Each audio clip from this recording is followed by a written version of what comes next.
الله وبركاته. وعليكم السلام ورحمة الله. إن الحمد لله نحمده ونستعينه ونستغفره ونعوذ بالله من شرور أنفسنا ومن سيئات أعمالنا. من يهده الله فلا مضل له ومن يضلل فلا هادي له. وأشهد أن لا إله إلا الله وحده لا شريك له وأشهد أن محمدا عبده ورسوله. يا أيها الذين آمنوا اتقوا الله حق تقاته ولا تموتن إلا وأنتم مسلمون. يا أيها الناس اتقوا ربكم الذي خلقكم من نفس واحدة وخلق منها زوجها وبث منهما رجالا كثيرا ونساء واتقوا الله الذي تساءلون به والأرحام إن الله كان عليكم رقيبا. يا أيها الذين آمنوا اتقوا الله وقولوا قولا سديدا يصلح لكم أعمالكم ويغفر لكم ذنوبكم ومن يطع الله ورسوله فقد فاز فوزا عظيما. أما بعد فإن أصدق الحديث كتاب الله وخير الهدي هدي محمد صلى الله عليه وسلم وشر الأمور محدثاتها وكل محدثة بدعة وكل بدعة ضلالة وكل ضلالة في النار. Ma'asyiral muslimin, ikhwanillah wa akhwati, bapak-bapak dan ibu-ibu, rahimani wa rahimakumullah. Alhamdulillah, segala puji bagi Allah Subhanahu wa taala yang atas limpahan nikmat dan taufiknya kita di malam hari ini dimudahkan oleh Allah Subhanahu wa taala untuk berkumpul di salah satu rumah dari rumah-rumahnya, di salah satu taman surga dari taman-taman surga yang ada di dunia, yaitu majelis ilmu. Semoga Allah Subhanahu wa taala sebagaimana mengumpulkan kita di tempat ini, semoga kelak kita juga dikumpulkan oleh Allah di surga yang ada di akhirat. Alhamdulillah wa akhwati rahimani wa rahimakumullah. Kita melanjutkan kembali pembahasan kitab Akhta Ba'dil Muslimina fi Tauhid Rabbil Alamin, atau kekeliruan sebagian kaum muslimin berkaitan dengan tauhid kepada Allah Subhanahu wa taala. Pada pertemuan kita yang terakhir, kita membahas al-khata'ul khamis, kekeliruan yang kelima, yaitu apa itu?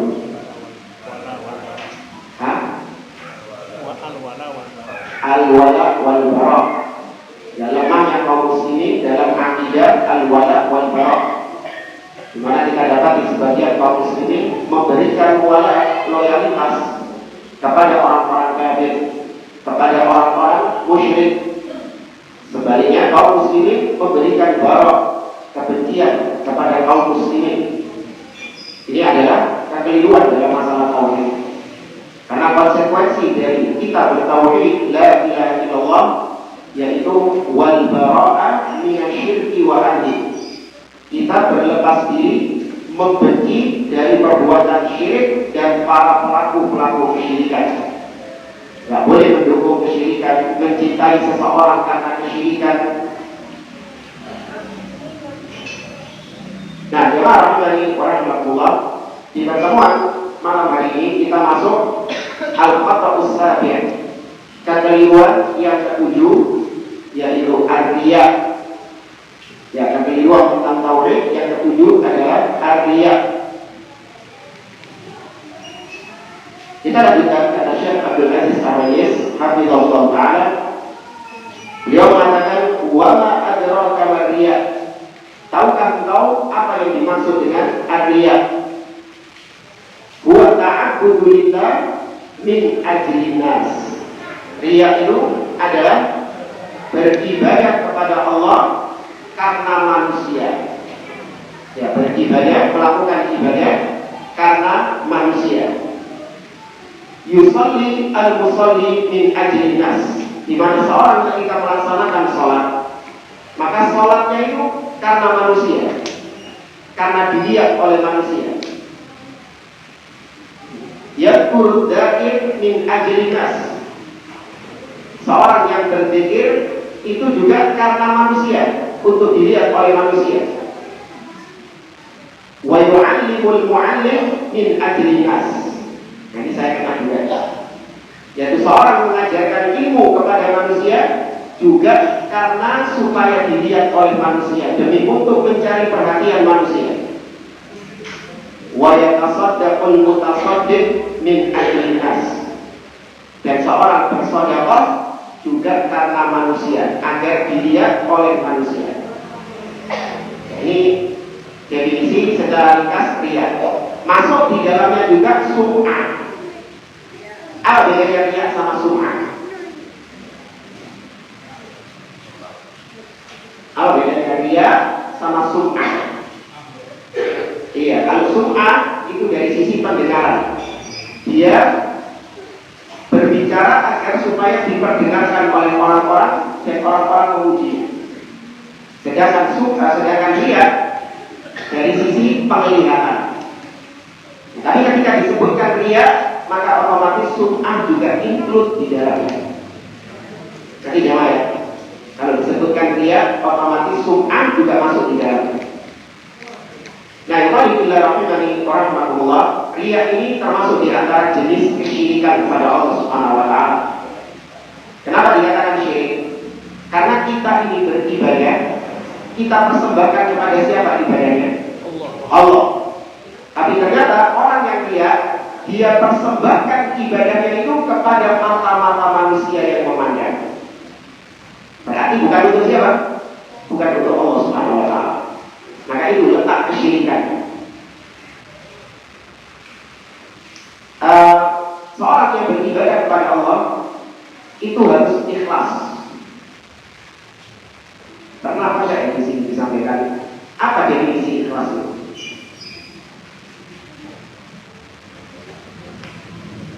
Apa definisi ikhlas? Kita kan diperintahkan oleh Allah untuk beribadah dengan ikhlas. Wa ma umiru illa liya'budullaha mukhlishina lahuddin.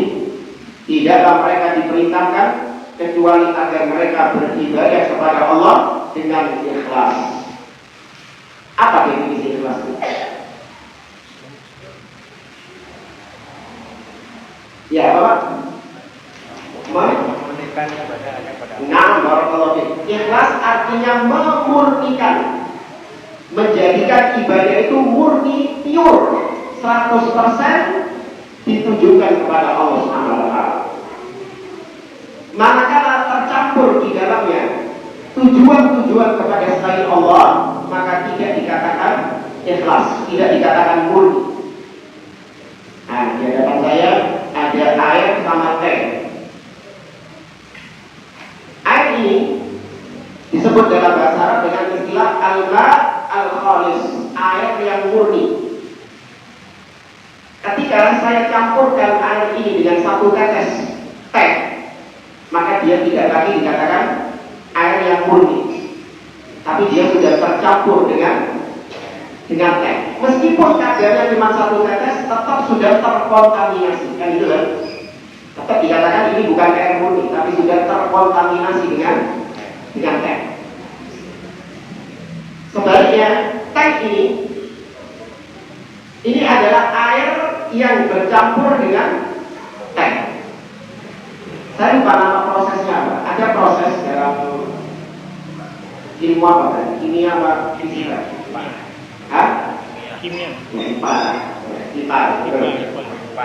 Di mana ada proses memisahkan antara air dengan teh.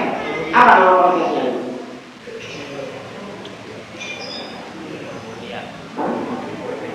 Ada nama istilahnya?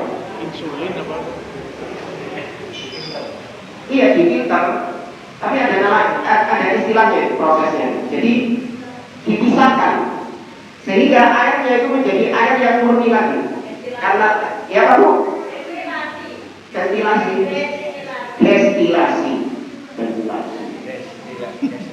Destilasi.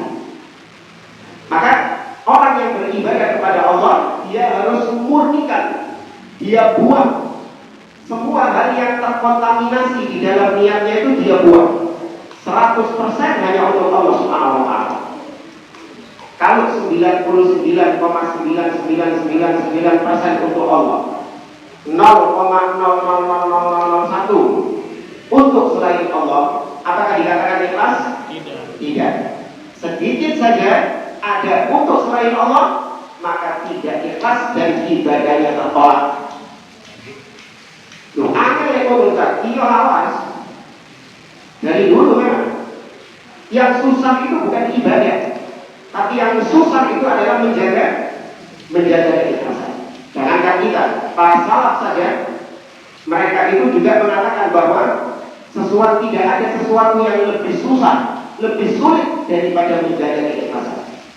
Tapi bagaimanapun juga kita tetap harus memurnikan ibadah kita 100% hanya untuk Allah Subhanahu wa taala. Saya ibaratkan kontaminasi itu kayak gini. Kenapa kok dikatakan meskipun 0,001% itu bisa merusak yang 99%? Saya ibaratkan, ini tadi air murni ya. Air murni. Apa jadinya kalau ketetesan satu percik air kecil? Padahal ini gayung piramida 330 mili, kecilnya bisa galon. Air 1 galon 19 liter. Kena percikan air kecil. Percikan 1 tetes dari air kecil, bukan 1 tetesnya, percikannya saja. Partikel yang lebih kecil dari 1 tetes kena ke 1 galon. Belum mau bingung ya? Bukan 19 liternya masih air. Apa jadinya 19 liter ini? Buang karena tidak dibuang aja. Iya, buang. Maka demikian juga ibadah. Ada sedikit saja peruntukan untuk selain Allah, maka tidak diterima sama Allah Subhanahu wa taala. Tertolak. Bagaimana disampaikan sebuah hadis qudsi bahwasanya Allah Subhanahu wa taala ana aghna syuraka an syirk. Aku adalah zat yang tidak butuh dengan sekutu. Faman amila amalan asyraka fihi ma'i ghairi taraktuhu wa syirka. Barang siapa yang melakukan ibadah kemudian dia selipkan dalam ibadahnya itu selain aku, maka aku tinggalkan dia dengan apa yang dia persekutukan. Tidak diterima sama Allah Subhanahu wa taala. Maka dia masing-masing di antara kita mengecek kadar keikhlasan di dalam dirinya. Adapun kita nggak tahu niat seseorang, karena namanya niat ini ada di dalam apa? Di dalam hati. Kita hanya menghukumi zahirnya saja. Seorang melaksanakan sholat, seorang bersedekah, melaksanakan haji, melaksanakan umroh, oh iya, dia melaksanakan ibadah-ibadah tersebut. Bagaimanapun niatnya, kita nggak tahu, karena itu perkara ghaib. Ya, itu adalah perkara yang ghaib.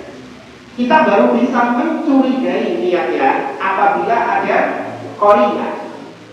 Ya, apabila ada qarinahnya. Indikasi. Ketika ada indikasi, baru kita bisa mencurigai niatnya.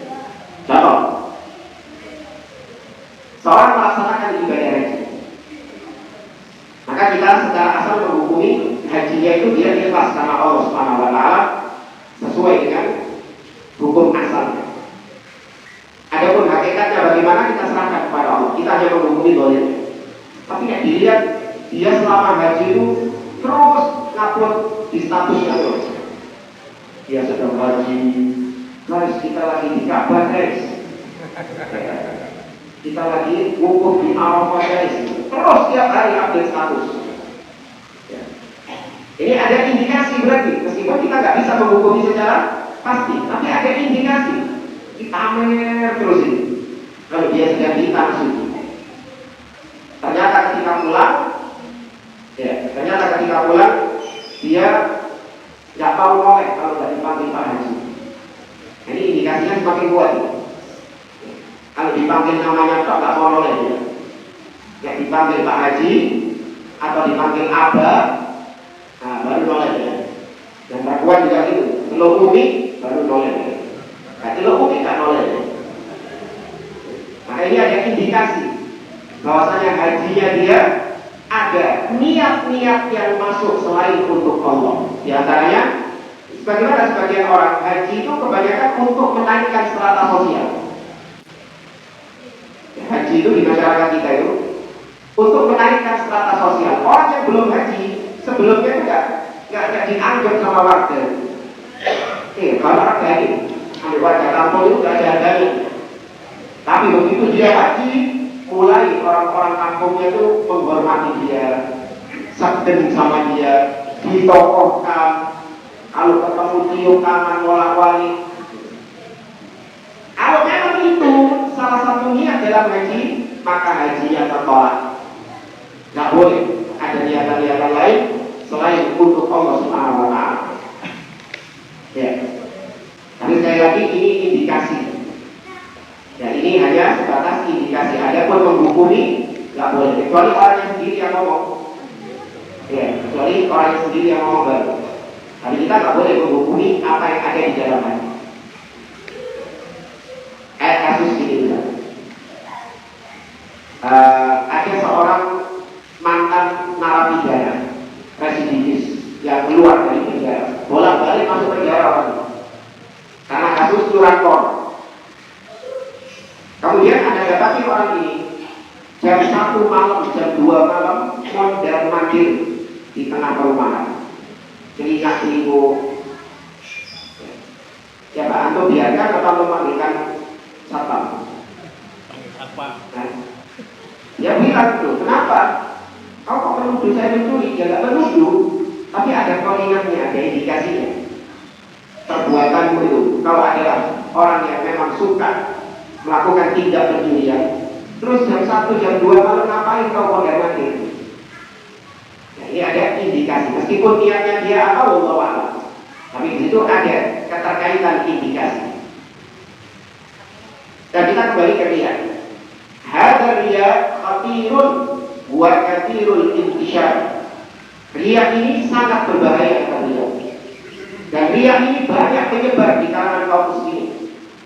Bidalil ma kharraja al-Imam Ahmad wal Baihaqi an Mahmud bin Labid anna Nabiy sallallahu alaihi wasallam qala mukhatiban ashabahu wa hum ashabu. Perhatikan ini. Imam Ahmad meriwayatkan sebuah hadis bahwa suatu ketika Nabi SAW pernah berbicara kepada para sahabat. Ingat, di sini yang diajak bicara setelah sahabat. Kita tahu ya bagaimana kualitasnya sahabat ya. Namun Nabi tetap memperingatkan mereka dari riya. Itu sahabat yang dipuji sama Allah Subhanahu wa Ta'ala. Tetap Nabi khawatir kalau sahabat itu terjatuh dalam riya. Apalagi siapa? Kita. Nabi SAW bersabda, ya akhwafu ma akhafu alaikum asyirkul asghar. Perkara yang paling aku takutkan dari perkara-perkara yang aku takutkan kepada kalian adalah syirik kecil. Ya, syirik kecil. Falamma su'ila anhu, ketika Nabi ditanya apa itu syirik kecil, qala ar-riya. Maksudnya adalah ar-riya. Tapi di sini jemaah, riya itu bisa syirik akbar, bisa syirik asghar. Jadi jadi riya itu nggak melulu syirik kecil. Riya itu juga bisa syirik akbar. Tapi sebelum kita bahas riya yang syirik akbar itu gimana, yang syirik asghar itu gimana, apa bedanya syirik asghar sama akbar? Apa bedanya? Satu.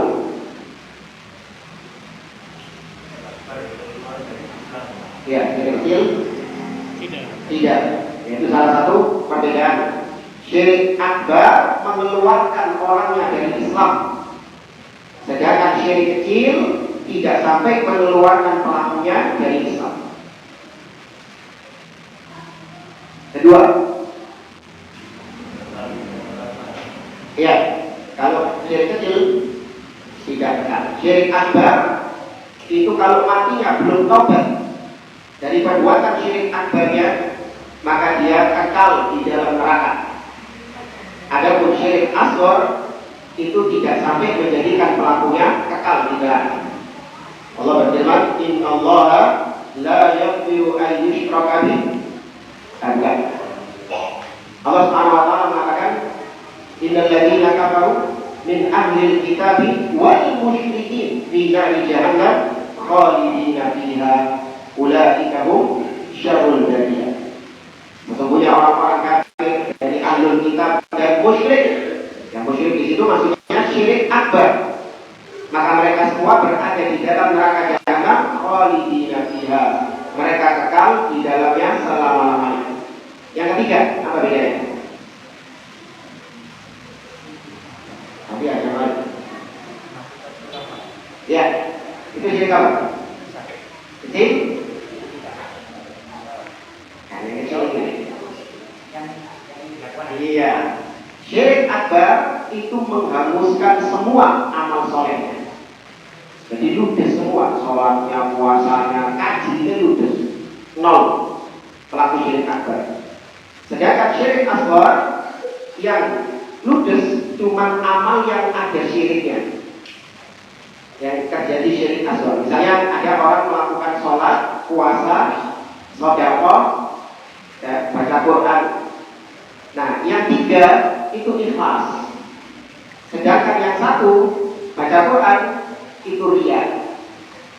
Maka berarti yang halus yang apa? Yang baca Quran saja. Adapun yang semua amal ibadah membedakan. Ini sedikit sebenarnya masih banyak. Sedikit perbedaan antara syirik akbar dengan syirik asghar. Nah, dia itu tidak perlu syirik asghar. Dia juga bisa syirik. Jadi dia kalau ono. Allah SWT berfirman dalam surah An-Nisa, kata Allah Subhanahu wa taala,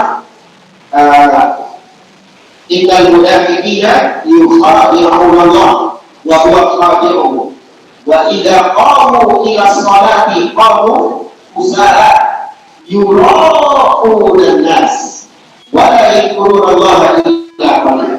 Sesungguhnya orang-orang munafik tidak menipu Allah, maka Allah balik tipu daya mereka. Dan mereka ketika berdiri melaksanakan sholat, mereka sholat dalam keadaan malas. Yura'una nas. Mereka sholat hanya untuk dilihat sama manusia. Maka yang orang munafik tidak melaksanakan sholat isya dan sholat subuh. Kenapa? Tetap tahu. Ya, karena kalau percuma mereka sholat. Karena mereka sholat hanya untuk supaya mereka masih tetap dianggap sebagai muslim. Mereka itu pura-pura Islam. Supaya eksistensi mereka sebagai seorang muslim itu terjaga, maka mereka sholatnya cuma ketika waktu-waktu yang terang. Zuhur, asar, maghrib, itu masih kelihatan mukanya. Tapi kalau munafik zaman sekarang repot, tidak ada lampu, dipadam terus. Kayak 5 waktu sholat.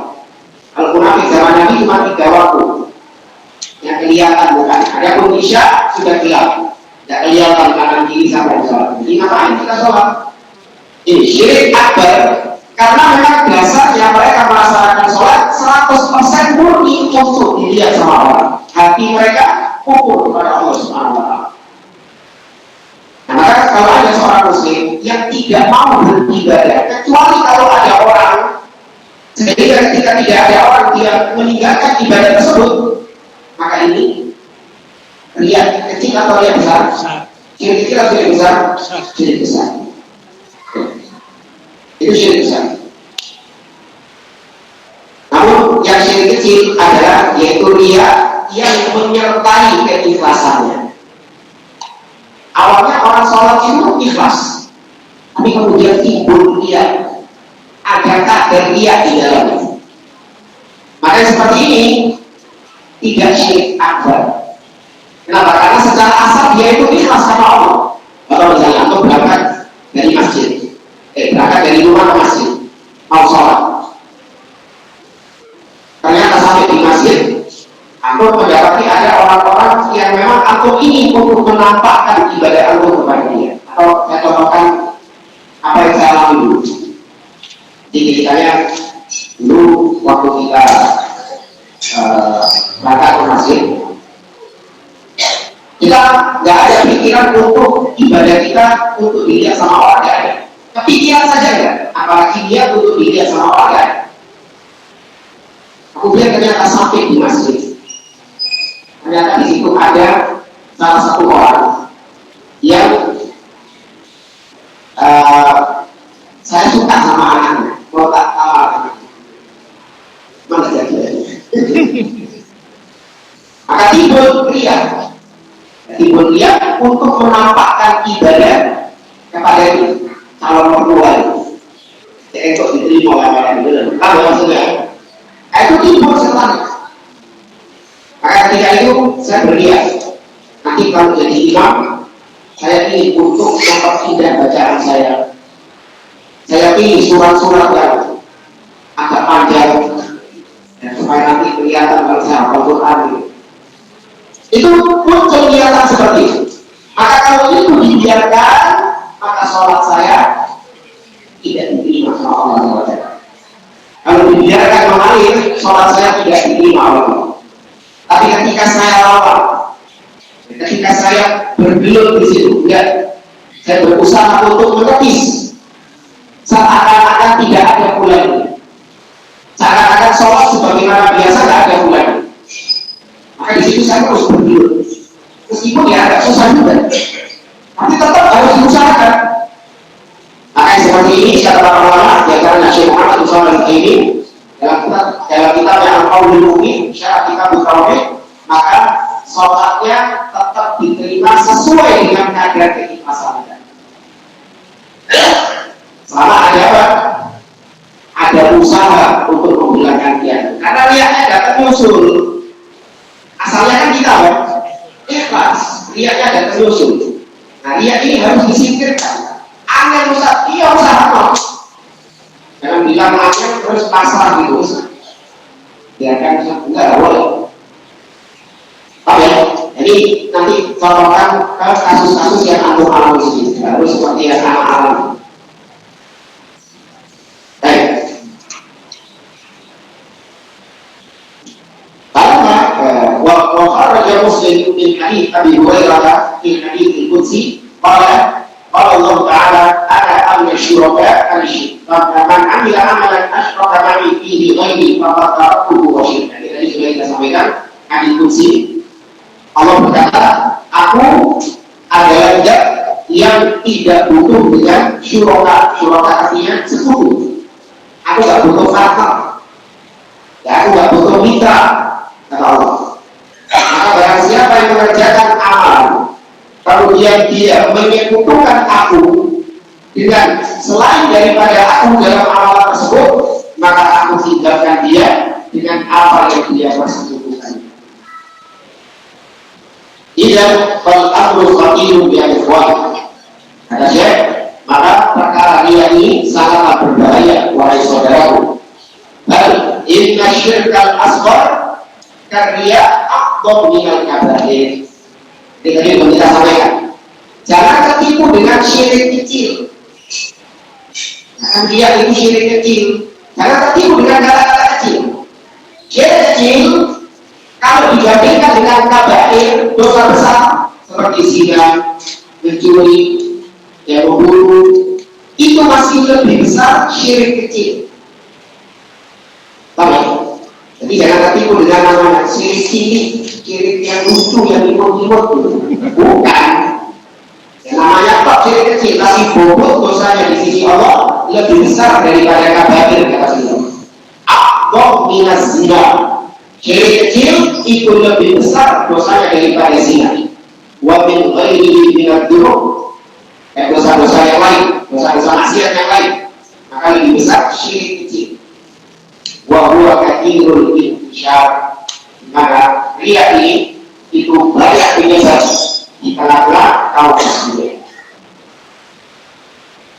Fa'as'alullah bimakini wa qadlihi wa barakatihi wa judi an ya'simani wa iyyakum.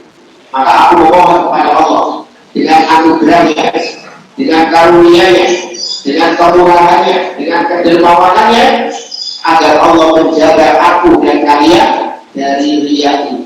Jadi minta hidayah kepada Allah, minta taufik kepada Allah. Karena Allah yang menjaga keikhlasan kita, Allah yang menjaga niat kita.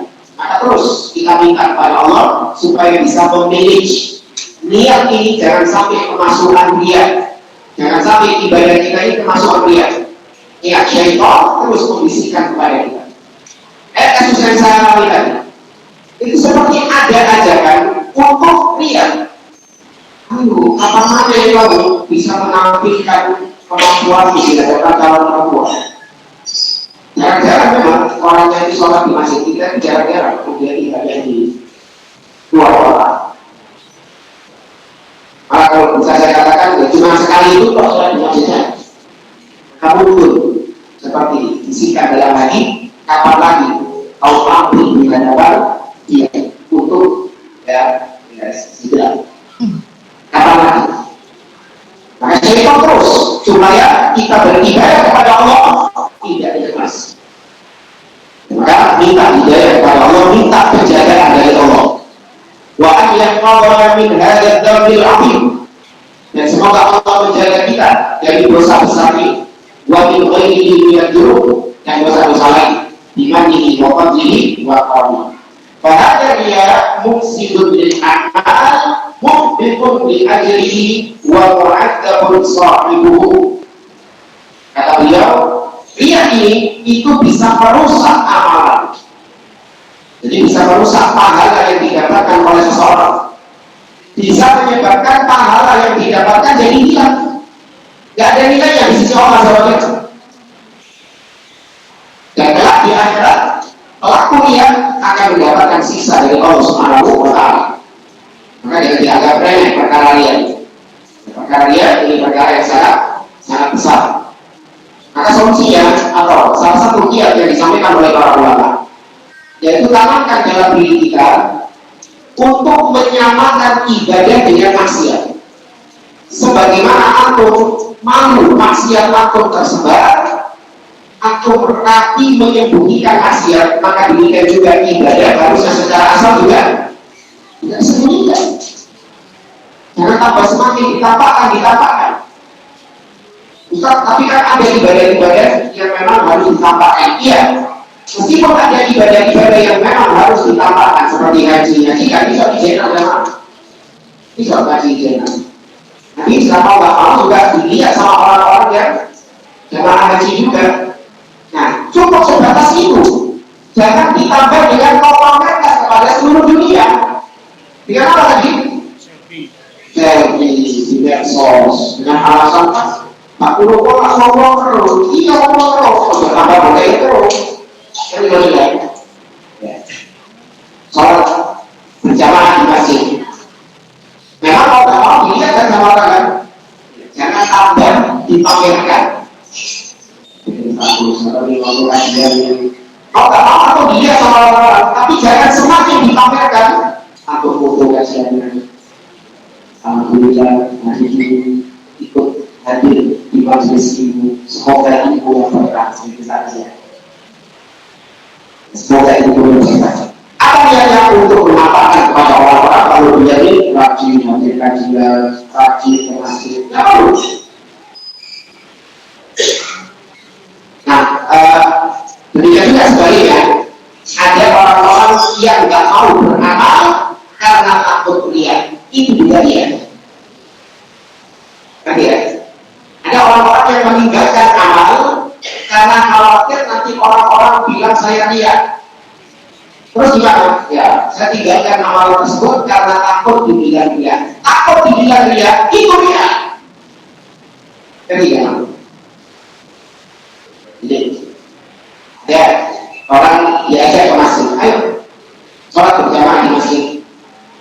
Udah, saya nggak mau sholat berjamaah di masjid. Kenapa? Saya takut nanti orang-orang akan mengatakan saya riya. Berarti keinginan dia itu orang-orang supaya bilang dia itu ikhlas.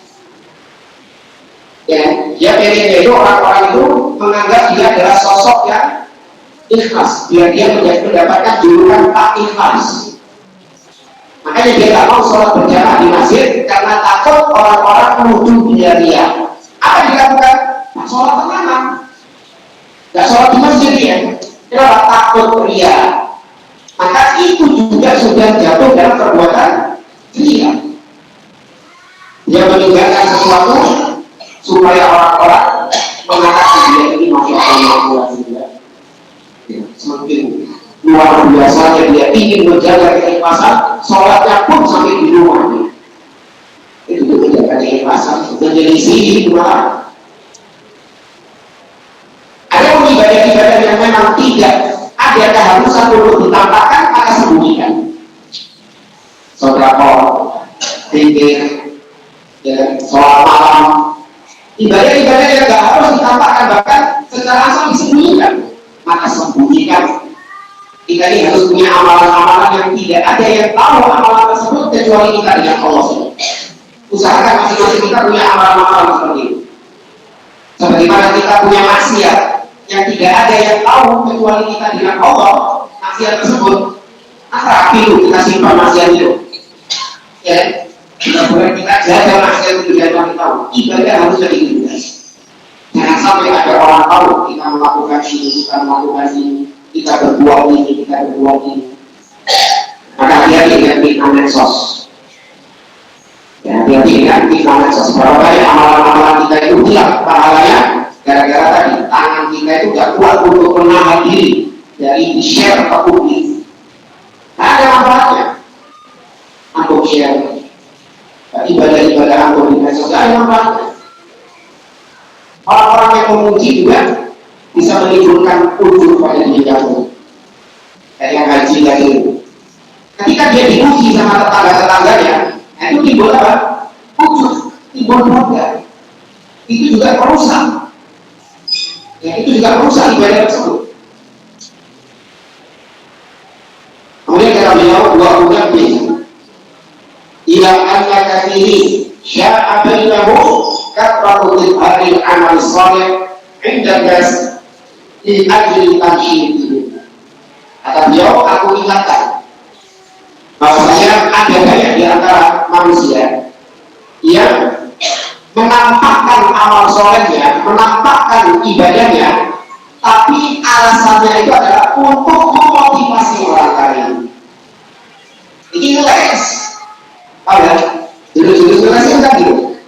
Kayak yang haji tadi, haji selfie, kemudian diupload di medsos, umroh selfie diupload di medsos. Ketika diingatkan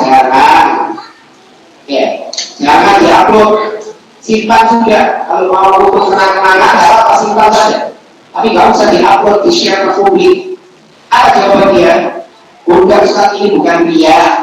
Ini untuk supaya memotivasi orang lain agar juga semangat melaksanakan haji, agar mereka punya keinginan untuk berhaji juga, agar mereka kepingin ke Baitullah.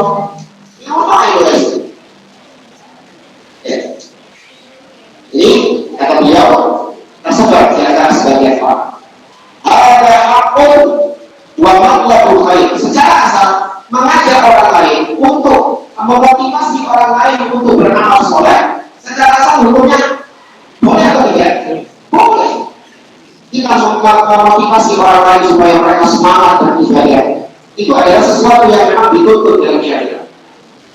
Ya, sesuatu yang diperintahkan di dalam syariat. Kita diperintahkan oleh Allah untuk amal ma'ruf. Amal ma'ruf yang dimungkar. Kita diperintahkan untuk berdakwah, mengajak manusia di jalan Allah Subhanahu wa taala, menyemangati mereka untuk beribadah kepada Allah. Allah berfirman dalam surah Al-Imran, "Wal takum minkum ummatun yad'una ila khair wa ya'muruna bil ma'ruf wa yanhauna 'anil munkar." Kejadian sebagian di antara kalian umat yang menyeru kepada kebaikan, memerintahkan yang ma'ruf dan mencegah dari yang munkar. Maka secara asal diperintah kata beliau, lakin iyyaka an tu'tira minhu hatta la yukhadi'aka syaitan fataqahu birriya. Tapi itu yang namanya motivasi, jangan sampai mengorbankan keikhlasan aku. Mana yang lebih layak?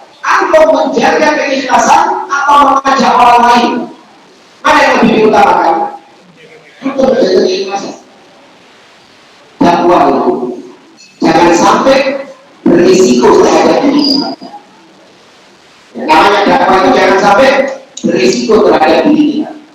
Kita ini egois ya mas. Kita ini lebih mementingkan keselamatan kita daripada keselamatan orang lain. Soalnya kita lebih layak untuk diselamatkan dulu dari neraka daripada kita menyelamatkan orang lain dari neraka. Ya, jadi saya kayak ini, apa saya katakan, yang penting orang-orang di sekitar orang tersinyali. Ya, jadi itu konsepnya. Konsepnya Allah berfirman ya, ayyuhalladzina amanu anfusakum wa ahlikum nar. Wahai orang-orang yang beriman, jagalah diri kalian dulu, baru menjaga keluarga kalian, teman-teman, baru yang kita prioritaskan diri kita. Kalau ini, atau ini mendakwai ahli bidah. Misalnya ada satu komunitas masjid ahli bidah. Atau semangat secara asal atau ini untuk mendakwai mereka agar kembali ke jalan sunnah. Tapi atau seorang diri mendakwai mereka jumlahnya banyak. Belum lagi mereka ini tergolong orang-orang yang memiliki ilmu, sedangkan antum ilmunya pas-pasan di sana, maka resiko bahaya yang lebih besar siapa? Antum. Ya antum. Maka jangan nekat kemudian gak apa-apa dengan semangat awal tahun kali muka saya masuk ke tempat mereka, saya dakwai mereka, saya akan mewarnai mereka untuk kembali menjadi sunnah, kembali ke jalan tauhid. Bukan kau yang mewarnai, justru kau yang diwarnai di sini. Ya. Tapi nanti kalau mereka gak ada yang mendakwai, kesian satu sama apa itu? Kasihani dirimu dulu. Ada orang yang baru bicara, baru tobat dari maksiat. Maka dia ingin mengajak teman-temannya yang ahli maksiat itu untuk sama-sama berjihad seperti dia. Apa yang dilakukan? Dia kembali ke komunitas lamanya dengan alasan untuk berdakwah kepada mereka. Dilakukan jamaah tabligh dengan alasan untuk berdakwah kepada mereka. Atau dilakukan oleh sebagian orang dakwah di tempat malam, dakwah di diskotik. Emang kenapa kalau dakwah di diskotik? Kan mereka juga butuh hidayah. Iya, tapi ustadznya lebih pantas, lebih berhak untuk menjaga apa ya? Hidayah kesudahan. Nggak benar kayak itu. Karena resikonya besar.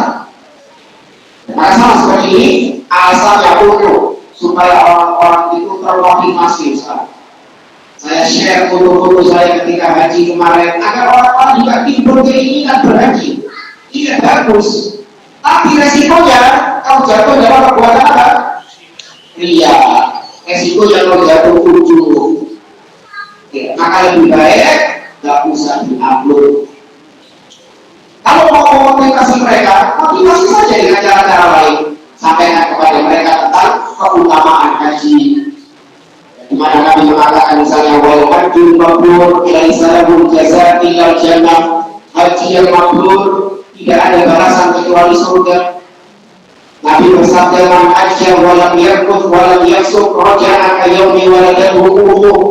Barang siapa yang berhaji dan dia tidak berbuat kefasikan ketika haji, tidak mengucapkan ucapan-ucapan yang kotor, maka dia pulang ke tanah airnya seperti hari ketika ibunya melahirkan dia. Atau motivasi saja dengan hadis tadi itu cukup. Atau antum kirimkan apa video di YouTube yang menunjukkan tentang haji misalnya. Tak perlu foto antum yang di-share. Ini memang niatnya apa berarti? Ini nama pamer. Tentu saya foto ini, video ini. Kalau bukan video orang lain, kalau memang dia motivasi, maka dia jangan sampai syaitan menipu kau dengan alasan ingin memotivasi orang lain. Syaitan menipu sehingga kau jatuh dalam perbuatan riya. Dan inna awwala man tusahar bihi nar salahat. Karena lihat, yang pertama kali menjadi penghuni api neraka, menjadi koreknya api neraka, yang dengannya neraka itu semakin dipanaskan, itu 3 golongan. Sebagaimana datang dalam riwayat Imam Muslim. Jadi kalian Nabi Shallallahu Alaihi Wasallam mengatakan, awwalu man tusahar bihi nar yaumil qiyamah. Golongan yang menjadi koreknya api neraka ada 3. Yang pertama, alimun wa qari'ul Quran. Seorang yang alim dan lagi pandai membaca Al-Quran. Seorang ustaz atau imam masjid. Nah, mungkin nggak habis pikir, kok justru ustaz yang jadi penghuni neraka? Kloter pertama. Kok bisa imam masjid bacaannya indah bagus? Gimana orang sholat di belakangnya menangis mendengar bacaannya? Kok bisa orang-orang seperti ini yang justru menjadi kloter pertama neraka? Alasannya karena apa? Tidak. Karena dia kata Nabi, orang ini seorang alim dan yang ahli baca Quran didatangkan pada hari dia. Ta'arrafahu ni'amahu ta'arrafahu. Maka Allah menyebutkan tentang nikmat-nikmat yang pernah Allah berikan kepada dia ini. Dia diberi nikmat itu, dia diberi nikmat suara yang bagus, dan nikmat-nikmat, dan dia mengakui nikmat-nikmat itu dari Allah. Allah bertanya kepada dia, "Mada amilika biha?" Apa yang kau kerjakan dengan nikmat-nikmatku itu? Apa yang kau amalkan? Dikasih suara bagus, apa yang kau amalkan? Dikasih ilmu, apa yang kau amalkan dari ilmu tersebut? Maka orang ini mengatakan, ta'ayyatu wa 'allamtu nas. Aku belajar dan mengajarkan ilmu kepada manusia itu tidak hanya untukmu ya Allah, ikhlas hanya untukmu ya Allah. Wa qara'tul Quran, dan aku juga membaca Al-Quran itu tidak hanya untukmu, ikhlas karena aku ya Allah. Lupa kami kalau berhadapan dengan Allah. Dan Allah itu alimun tidak disuruh. Allah tahu niat seseorang. Allah mengetahui niat seseorang. Maka Allah mendustakan pengakuannya. Allah mengatakan kadzabta kau dusta. Inna ta'allamta liyuqala 'alim wa qara'ta liyuqala qari. Kau belajar agama, bodoh, nyantri, tujuannya supaya dianggap sebagai alim, supaya dicelup oleh wong-wong ustaz pak kiai. Tapi sekarang terus gitu lagi. Sebutnya gitu kan? Gus. Supaya kau dipanggil dia ustaz, syekh, orang alim, supaya dihormati sama orang. Wa qara'al Quran liuqala qari. Kau pandai membaca Al-Quran, belajar Al-Quran, ya jadi imam masjid, tujuan yang untuk supaya dikatakan qari. Kalau sekarang hafid, supaya dapat gelar hafid. Wa qadini, dan kau sudah dapat itu. Itu dia kau dipanggil Pak Ustaz, kau dipanggil hafid penghafal Al-Quran. Maka Allah ta'ala Bapak bilang ini pasuk ibar ala wajhihi tu'manul qiyamah qulhamillah. Allah perintahkan malaikat untuk menyeret orang ini, kemudian wajahnya diseret dan dilemparkan ke dalam neraka. Ustaz, orang berdoa, imam masjid yang membaca Al-Quran. Gara-gara apa? Iya. Yang kedua adalah iya, al-jawad, yaitu seorang yang rajin bersedekah, luar biasa, ya, orang yang panjang tangan, ringan tangan malih, orang yang ringan tangan, sama seperti tadi, ketika ditanya oleh Allah Subhanahu Wa Taala, dia mengatakan bahwasanya tidak ada nabi sabil, tumiku ayyun faqatihi illa al-faqatihi tidak. Ya Allah, tidaklah ada peluang untuk bersedekah di mana kau cinta orang yang bersedekah kecuali pasti itu aku menjadi orang yang bersedekah dalam hadiah. Tidak ada masjid yang mau dibangun kecuali pasti saya jadi donaturnya. Tidak ada orang miskin kecuali pasti saya yang memberikan dia makan. Semua itu saya lakukan tidak untuk Allah. Sama Allah juga mengatakan kadzabta. Innama tunfiqu an-nafaqata liyuwalla jawab. Kau berinfak cuma supaya dikatakan sebagai dermawan. Yang ketiga juga sama, yaitu apa? Ya, rajulun usri tidak bisa dilihat. Seorang yang syahid di jalan Allah. Sama dia juga mengatakan bahwa saya berjihad, ya inna maqatal atas itu. Aku berjihad sampai aku syahid, itu semua ikhlas karena Allah. Allah mengatakan kadzabta au dusta. Inna maqatalka liwala jadi kau berjihad berperang supaya dikatakan sebagai pemberani. Nah, nasibnya juga diseret dan dilemparkan ke dalam neraka wal-jannah.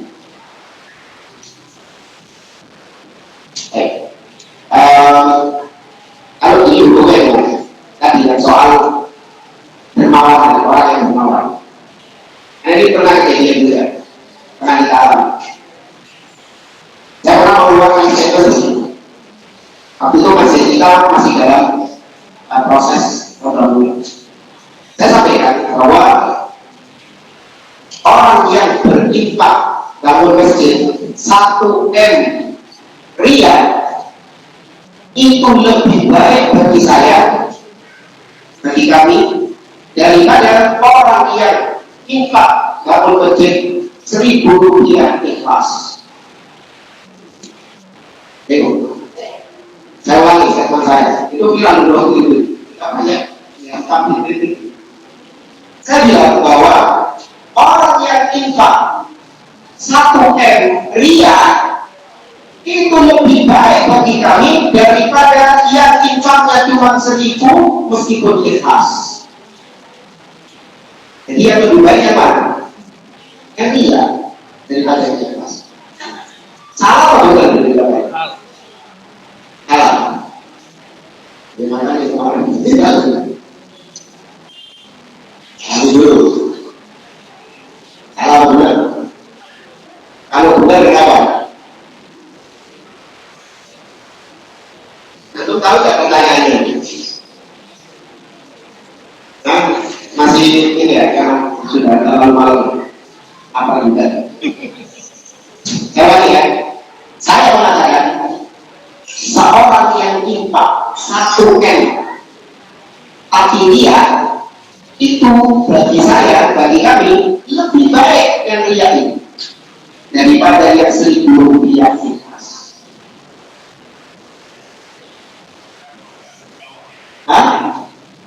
Iya, karena yang saya lihat adalah bunyi kegiatan. Kita dia pembangunan masjid belum apa deh? Bunyi itu. Iya, kita tak butuh ikhlas itu siapa yang butuh? Orangnya. Yang kita tak pernah lihat. Yang dulu bangun masjid saya kali ini. Apa yang ikhlas ditaruh ikhlas kan? Enggak ikhlas itu urusan oleh Allah. Penting duit ini. Kalau dong. Maka bagi kami paling juga kita lebih baik yang 1 M riyal daripada yang 1.000 rupiah ikhlas. Ngerti ya? Karena kita lihat uang hadiah, riak sama ikhlas, siapa yang mau? Itu Allah SWT di sisi Allah baru yang 1.000 rupiah ini lebih baik daripada yang 1. Karena Allah tahu mana yang ikhlas dan mana yang riak. Kalau panitia masjid nggak tahu mana yang riak mana yang ikhlas. Panitia masjid tahunya apa ya? Nominalnya 1 kan nggak berarti masjid kayak itu. Saya mau apa tadi kata tidak sih?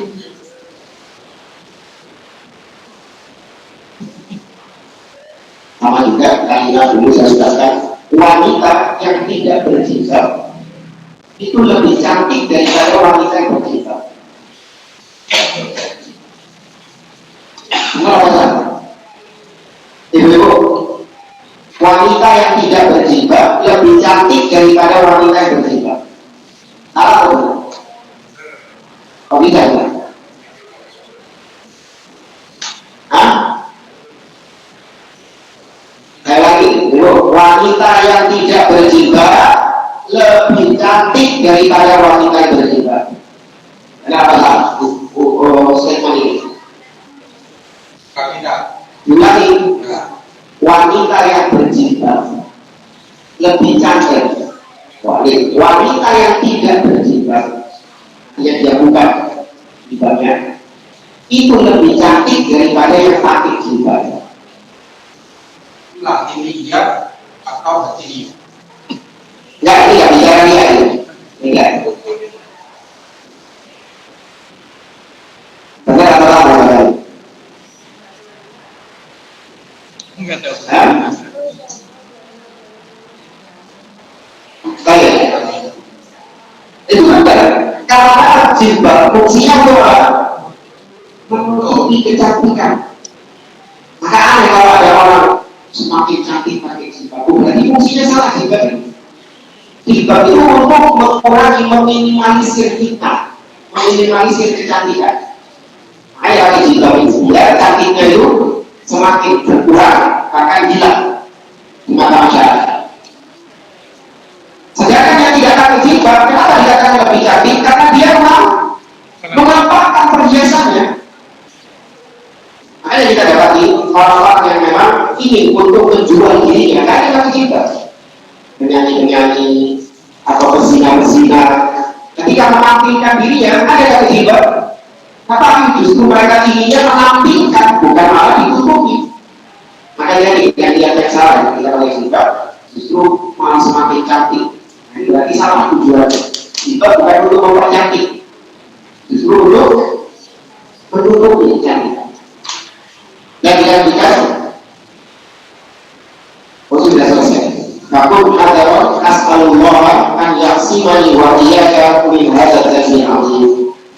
Kita sudah selesai dari pembahasan dia. Contoh di pembahasan berikutnya, kekeliruan yang ke-8, ba'dut tawakkul fi qulubina. Di antara kekeliruan dalam bertauhid adalah lemahnya tawakal di dalam hati kita. Jadi kita ini lemah tawakalnya kepada Allah Subhanahu wa taala. Kita ini lebih bertawakal, bergantung kepada apa-apa yang bisa kita lihat, bisa kita rasakan. Contoh,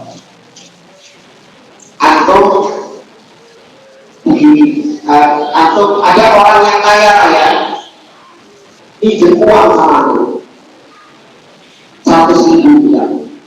Antum mikir nggak mau pinjam dia? Kaya yang orang. Antum mikir nggak mau pinjam dia? Nah itu kenapa? Karena antum tahu bahwa pulang ini kaya, dia pasti akan membayar utang. Tapi ketika mengutangi Allah, yaitu maksudnya infak, kita mikirnya itu panjang. Dan Allah katakan man dzalladzi yuqridu Allah berhasanah. Allah gunakan kata-kata utang. Barang siapa yang memberi hutang kepada Allah, Allah akan balas dengan balasan yang berlipat-lipat. Allah lebih kaya dari semua orang-orang kaya yang ada. Tapi ketika kita mau berinfak, pikir itu. Padahal Allah kaya, mampu untuk mengembalikan berlipat-lipat. Tapi kalau orang kaya yang minjem, langsung gak pakai mikir. Ada orang kayanya bisa lupa. Allah satu sewa. Bisa saja lupa karena uang kecil bagi dia.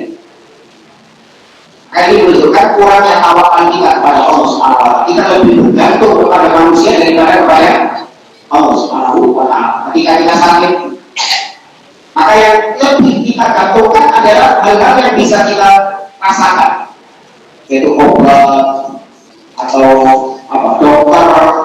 Kita lebih bergantung kepada kualitas obat dan kualitas obat, tidak bergantung kepada Allah Subhanahu wa taala. Bukan berarti tidak boleh ke dokter, bukan berarti tidak boleh mengkonsumsi obat, boleh, tapi itu hanya sebatas apa? Sebab. Hanya sebatas sebab, jangan dijadikan sebagai ketergantungan. Kesembuhanmu itu tergantung sejauh mana doktermu. Kalau doktermu itu ecek-ecek, tidak waras-waras. Tapi kalau dokter itu hebat, sembuh. Jadi mana? Dokter yang paling canggih sekalipun kalau Allah tidak kasih kesembuhan, paras kan? Nggak paras. Maka kita bergantung kepada Allah. Ini nanti mungkin insya Allah kita berikan ada pertemuan yang akan datang dua orang. Kalau yang masih tanyakan, apa?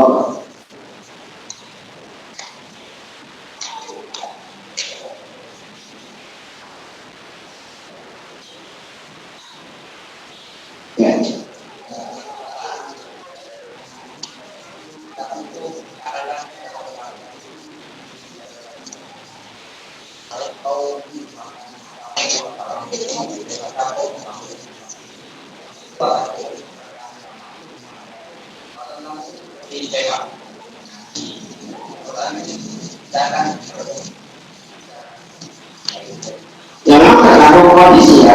Seorang itu ketika dia berinfak, dia mempertimbangkan kemaslahatan yang lebih besar. Kalau dikatakan mana yang lebih afdal, memberikan infak kepada fakir miskin atau untuk pembangunan masjid, nah itu juga lihat masalah yang didapatkan. Kalau memang di situ yang lebih ditekankan adalah pembangunan masjid, karena mungkin daerahnya belum ada masjid, maka lebih diutamakan pembangunan masjid untuk keberlangsungan kaum muslimin melaksanakan ibadah kepada Allah Subhanahu wa Ta'ala. Tapi kalau misalnya masjid sudah banyak dan berdekatan, karena mungkin saingan politik misalnya antara DKM dengan DKM ini pecah memisahkan diri dari lebih ada maksudnya dekat ya. Sedangkan banyak orang-orang miskin yang membutuhkan, maka di sini lebih baik diberikan kepada orang-orang miskin daripada membangun masjid yang itu saling berdekatan. Akhirnya mereka bukan hanya sekedar untuk beribadah kepada Allah, tapi untuk disembelihan, ya, untuk disembelihan. Maka masing-masing antara satu dengan yang lain ini saling boikot, ukur sholat aku berarti buat ikut siang bukan? Ada seperti itu ya. Masalah bisa berarti masalah ikut siang. Bapak sholat di masjid kita saja. Ya. Nah itu bisa salah.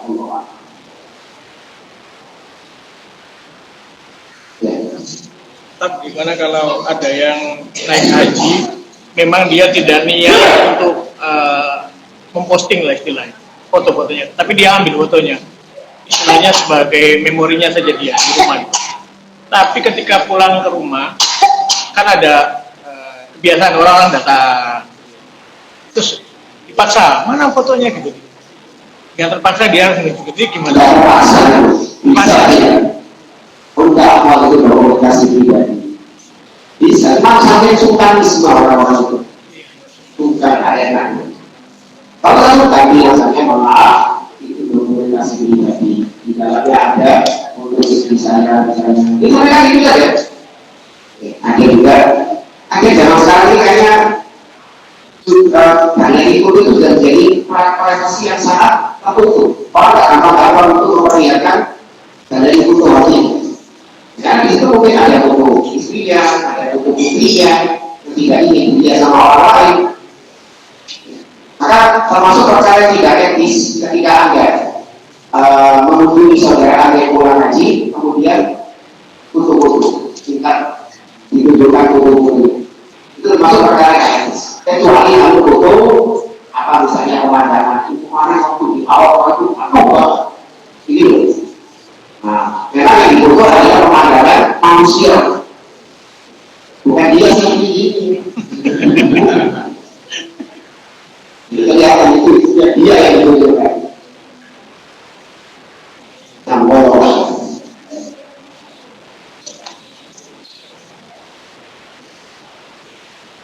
Sebelum ada yang ditanyakan? Ya. Ada transfer harap konfirmasi ya. Bahwa kita sebaiknya konfirmasi langsung kita hilangkan nggak konfirmasi, tapi kan ada kasihan akhirnya mungkin booking. Ya sebenarnya kalau urusan pahala Jadi Allah selama kita sudah mengimpakkan harta kita, maka tercatat di sisi Allah sebagai amal soleh. Dan dapat konfirmasi ini hanya sebatas untuk kebaikan kita kepada ahlinya saja. Supaya ahlinya tahu aliran dana yang masuk diperuntukkan untuk ini.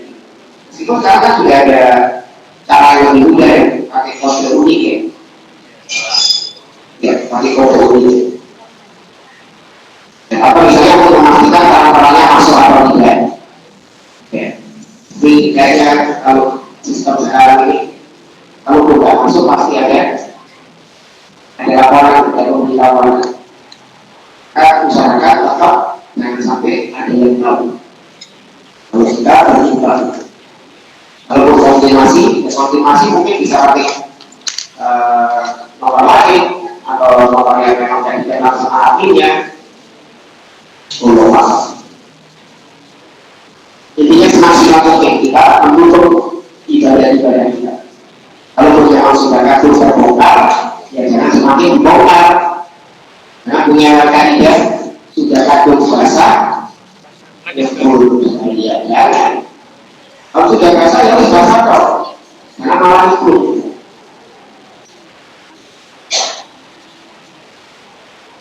Dan kalau tidak ada, kita cukupkan majelis kita. Subhanallahumma wa bihamdihi, asyhadu an la ilaha illa anta, astaghfiruka wa atubu ilaik. Assalamualaikum warahmatullahi wabarakatuh.